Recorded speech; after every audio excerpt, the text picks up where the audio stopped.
தம் கிருபை பெரிதல்லோ என் ஜீவனிலும் அதே இம்மட்டும் காத்ததுவே இன்னும் தேவை கிருபை தாருமே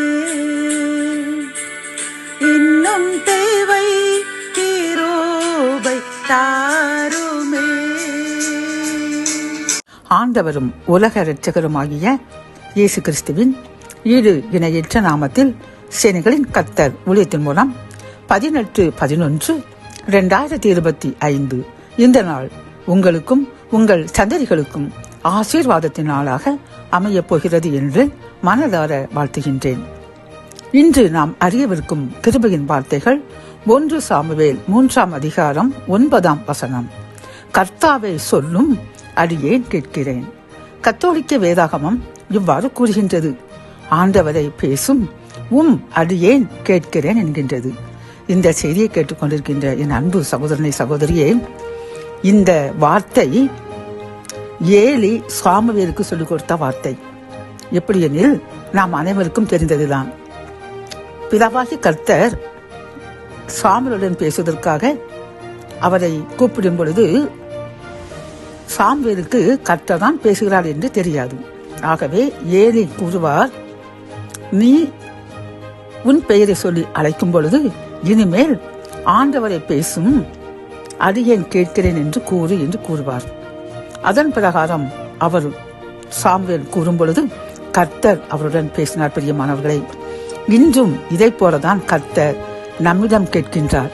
நம்மை ஒவ்வொரு நிமிடமும் கூப்பிடுகின்றார். ஆனால் நாம் தான் அவருடைய கூப்பிடுதலுக்கு செவி கொடுக்காமல் நம் காதை நாம் அடைத்துவிட்டு உலகத்தினுடைய காரியங்களுக்கு செவிமடுக்கின்றோம்.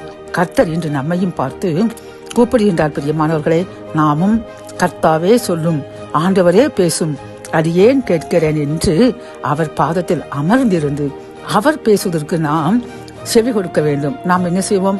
காலில் எழுந்து ஜெபிக்க உட்கார்ந்திருந்து ஒரே நம்முடைய எனக்கு அதை தாருங்கள், இதை தாருங்கள், என் பிள்ளைகளுக்கு அதை செய்யுங்கள், இதை செய்யுங்கள் என்று நம்மைத்தானே கேட்டுக்கொண்டிருப்போம். பிரியமானவர்களை, என்றாவது அமர்ந்திருந்து கர்த்தாவே நீர் ஒன்றன் பேசும், நான் கேட்கிறேன் என்று அமைதியாக அமர்ந்திருந்து இறைவன் பேசுவதை நாம் கேட்கின்றோமா?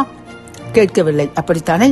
இன்றிலிருந்து நாம் அதிகாலையில் எழுந்ததும் முதலில் நன்றி கூறிக்கொண்டு அதன் பிறகு கர்த்தாவே என்னுடன் பேசுங்க, இன்று நான் எப்படி வாழ வேண்டும் என்று கூறுங்கள் என்று நாம் அமைதியாக அமர்ந்திருந்து அவர் பேசுவதை கேட்போம். அவர் தெளிவாக அன்றன்றுள்ள காரியங்களை நமக்கு வெளிப்படுத்துவார், நம்மிடம் பேசுவார். அதன்படி நடந்து ஆசீர்வாதங்களை அளவில்லாமல் பெற்றுக்கொள்வோம்.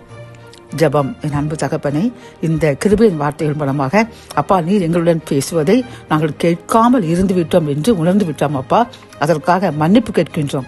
இன்றிலிருந்து நாங்கள் ஒவ்வொரு முறையும் ஜெபிக்க வரும் பொழுது அமர்ந்திருந்து நீர் பேசுவதற்கு இடம் கொடுத்து உமது பேச்சை கேட்க நாங்கள் ஆவலாக காத்திருப்போம் என்று உறுதியளிக்கின்றோம். அதன்படி எங்களுடன் பேசுங்க, ஆசீர்வதியுங்க, பரிசுத்தமாக்குங்க. மீட்பர் இயேசுவின் மூலம் ஜெபம் கேளும் நல்ல தகப்பனே, ஆமென்.